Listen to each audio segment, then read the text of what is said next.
என்னோட புருஷனுக்கு ரொம்ப நாள் கழிச்சு ஒரு சர்ப்ரைஸ் பண்ண போறேன். மூளைய கசக்கி மண்டைய பிழிஞ்சு இப்படி ஒரு சர்ப்ரைஸ் இட்டு வந்திருக்கேன். பார்க்கலாம் சர்ப்ரைஸ் ஆவறாரா இல்லையான்ட்டு.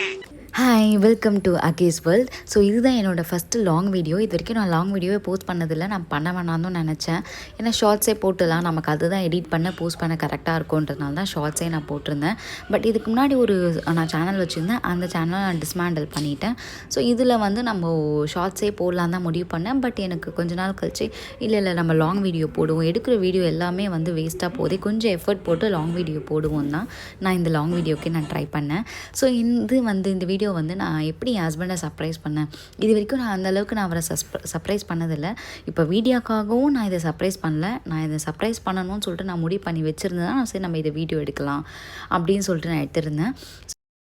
ஜப்பான் லாங்குவேஜ்னு சொல்லிட்டு ரொம்ப ஈஸியாக சொல்லிடுறோம். பட் எழுதும் போது ஏதோ மியூசிக்கல் லாங்குவேஜ் டைப் பண்ணுற மாதிரி இருக்கு. டஃப்பாக தான் இருக்குது. எப்படி தான் இவங்க எழுதுறாங்க? ஸோ நான் என்ன ஐடியா பண்ணியிருந்தேன்னா, அவரோட வயசு 32. ஸோ 32 லாங்குவேஜில் அவருக்கு ஐ லவ் யூன்ற வார்த்தையை ஸ்டிக்கி நோட்ஸில் எழுதி ஓட்டணும்னு சொல்லிட்டு எழுதிட்டு இருந்தேன். ஆனால் எழுதும் போது நான் ரொம்ப டஃப்பாக ஃபீல் பண்ணேன். ஏன்னா இந்த ஆஃப்ரிக்கன் லாங்குவேஜ் இதெல்லாம் ரொம்ப டஃப்பாக இருந்தது, எழுதவே ரொம்ப கஷ்டமாக இருந்தது. At the end of the day முடிச்சுட்டு 32 லாங்குவேஜை எழுதி முடிச்சுட்டு நான் ஒட்டினா, அந்த ஒட்டுற பக்கம் எழுதிட்டேன் நான். ஸோ அதை ஒரு 32 லாங்குவேஜை எழுதிட்டு திரும்பி அது எல்லாத்தையுமே அழிச்சு கீழே போட்டுட்டு மறுபடியும் ஃபஸ்ட்லேருந்து எழுதினேன். இந்த ஜப்பான் லாங்குவேஜ் இதெல்லாம் ரொம்பவே டஃப்பாக இருந்தது. சில லாங்குவேஜ் இங்கிலீஷில் இருக்க மாதிரியே தான் இருந்தது. பட் சில லாங்குவேஜ்லாம் பார்த்திங்கன்னா ரொம்ப டஃப்பாக நிறைய கோடு ட்ராயிங் போட்ட மாதிரி இருந்தது. எப்படியும் எழுதி ஒட்டியாச்சு. ஸோ நல்லாவே இருந்தது இந்த சர்ப்ரைஸ். நீங்களே இது எப்படி இருக்குன்னு சொல்லிட்டு நீங்களே பாருங்கள்.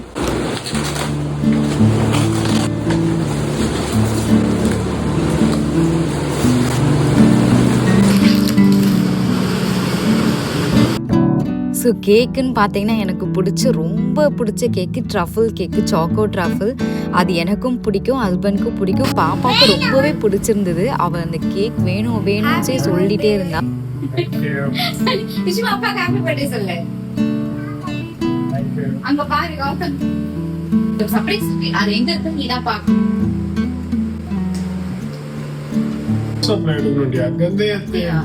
Birthday to you, happy birthday to you, happy birthday to Gautam, happy birthday to you. பாடிச்சுமா அப்பாக்கு ஹாப்பி பர்த்டே. பொண்ணு கேக் வெட்டின உடனே சாப்பிடணும்னு சொல்லிட்டு அவங்க அப்பா எடுத்து விட்டுறாரு. இல்லை வேணாம் நான் சாப்பிட்டுன்னு சொல்லிட்டு அவர்கிட்ட இருந்து ஃபுல் கேக்கையும் வாங்கிட்டு அப்பாவுக்கும் கொஞ்சம் ஷேர் பண்ணுன்னு சொன்னோன்னா அப்பாவுக்கும் கொஞ்சம் கொடுத்தா.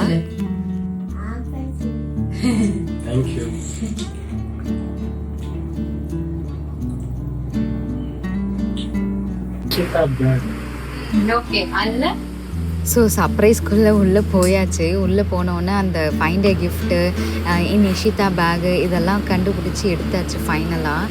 ஸோ அதை எடுத்துட்டோன்னே ரொம்ப ஷாக் ஆகிட்டாரு. ஸோ அது ரிங்குன்னொன்னே, ஏன்னா அந்த ஒரு 2 days 3 daysக்கு முன்னாடி அந்த ஸ்டட்டு தான் அவர் பார்த்துட்டு இருந்தார். ஸோ நானுமே அந்த ஸ்டட் அவருக்கு வாங்கி கொடுத்தேன். அவருக்கு ரொம்ப ஹாப்பியாக ஆகிட்டார். ஸோ நெக்ஸ்ட் டே பார்த்தீங்கன்னா ஒரு 15 மெம்பர்ஸ்க்கு சாப்பாடு கொடுக்கலாம் அப்படின்னு சொல்லிட்டு என்கிட்ட இருந்த சாமான், எந்த சாமான் இருந்தாலும் நான் இருக்கிற சாமான் வச்சு வடித்து பண்ணிடணும், அந்த ஒரு மேனேஜ் பண்ணுறது இருக்கணும்னு சொல்லிட்டு எப்படியோ அந்த ஒரு 15 பேருக்கு தயிர் சாதம் கலரி கொடுத்துட்டு நாங்களும் அதே தயிர் சாதம் வீட்டுக்கு மதியம் வச்சு சாப்பிட்டுட்டு நாங்கள் உருளைக்கிழங்கு பொரியல் வச்சுக்கிட்டோம். கொடுத்தவங்களுக்கு ஊறுக்காய் வச்சு கொடுத்துட்டோம். பேலன்ஸ் இந்த உருளைக்கிழங்குல நல்லா அது ஃப்ரெஞ்ச் ஃப்ரை மாதிரி பண்ணிட்டேன். ஸோ ஈவினிங் போல் கோயில் போயிட்டு நாங்கள் அபிஷேகம் பிளான் பண்ணியிருந்தோம். அந்த அபிஷேகம் முடிச்சுட்டு அங்கே பிரசாதம் எல்லாருக்கும் கொடுத்துட்டு வீட்டுக்கு மாமியார் வீட்டுக்கு வந்தோடனே இங்கே ஒரு கேக் இருந்தது. ஸோ இங்கேயும் பார்த்தீங்கன்னா சாக்கோ ட்ரஃபிள் தான். இதுவுமே ரொம்ப சூப்பராக இருந்தது அந்த கேக்கு. என் பொண்ணு வெயிட் பண்ணிகிட்டே இருந்தா. ஸோ அதுக்கேற்ற மாதிரி என் பொண்ணு தான் அங்கே கேக் வெட்டணும்னு சொல்லிட்டு கூட நின்று கேக் வெட்டிகிட்டு இருந்தா.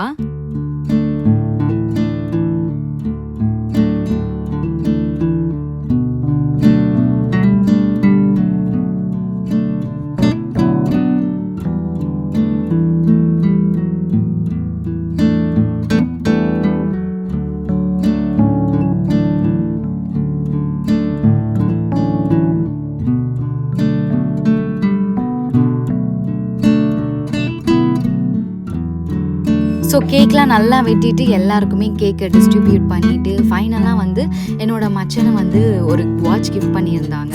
மச்சனும் மாமியாரும் வாட்சும் ஒரு ட்ரெஸ்ஸும் கிஃப்ட் பண்ணிட்டு இருந்தாங்க. ஸோ அடுத்து ஒரு கேக் பார்த்தீங்கன்னா அம்மா வீட்டில் தான். அம்மா வீட்டில் நிறைய குட்டீஸ் அவங்களெல்லாம் கூப்பிட்டு வச்சு அதே மாதிரி வெட்டிட்டு அங்கேயும் நல்லா செலிப்ரேட் பண்ணிட்டு இன்னையோட டே நல்லபடியாக முடிஞ்சுது. ஸோ இதுக்கெல்லாம் கடவுளுக்கு ரொம்ப தேங்க்ஸ் சொல்லிட்டு அடுத்த நாளுக்கு போயாச்சு. ஸோ இந்த மாதிரி வீடியோஸ்க்கு என்ன மறக்காமல் ஃபாலோ பண்ணிக்கோங்க, சப்ஸ்கிரைப் பண்ணிக்கோங்க. பாய்.